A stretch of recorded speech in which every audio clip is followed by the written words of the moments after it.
세계 선교지 소식을 살펴보는 월드미션 브리핑 시간입니다. 이번 한 주 동안에는 어떤 일들이 있었을까요? 먼저 아시아 소식입니다.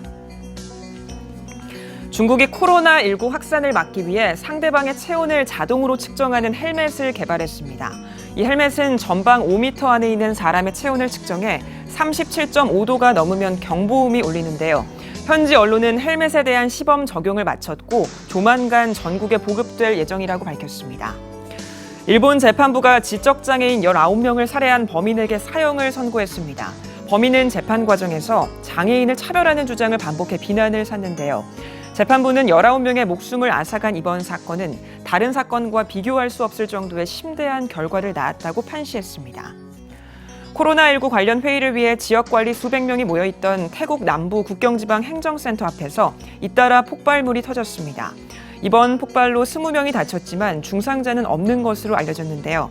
이번 범행이 자신들의 소행이라고 밝힌 단체는 아직까지 나타나지 않은 상황입니다. 다음은 유럽 러시아 소식입니다. 러시아의 한 주택에서 화재가 일어나 7명이 숨졌습니다. 타스 통신은 사망자들 모두 일산화탄소 중독으로 숨졌고 이 가운데 4명은 어린이였다고 보도했는데요. 러시아 비상사태부는 전선 합선을 화재 원인으로 추정하면서 성인들이 술에 취해 있었을 가능성이 있다고 전했습니다. 프랑스 공정거래위원회가 애플의 사상 최대 규모의 벌금인 1조 5천억 원을 부과했습니다. 당국은 애플이 제품 가격을 높게 유지하기 위해서 담합했다고 지적했는데요. 애플 측은 투자와 혁신을 통해 프랑스에 24만 개가 넘는 일자리를 만들었다며 이번 결정에 대해 실망스럽다고 전했습니다. 스위스에서 코로나19가 확산하면서 정부가 국가 비상사태를 선포했습니다. 당국은 모든 행사를 금지하고 소매점과 식당, 술집과 오락시설의 영업을 중단했는데요. 시모네타 소마루 스위스 대통령은 스위스를 특별 상황으로 재분류한다며 전국적으로 강력한 조치가 필요하다고 강조했습니다.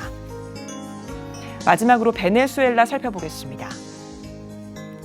국제통화기금이 코로나19에 대응하기 위해 약 6조 2천억 원을 빌려달라는 베네수엘라의 요청을 거부했습니다.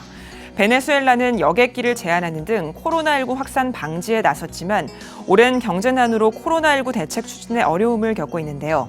국제통화기금은 우리는 베네수엘라의 요청을 검토할 위치에 있지 않다며 국제통화기금의 개입은 국제사회의 공식적인 정부 승인에 입각해 이루어진다고 이유를 밝혔습니다.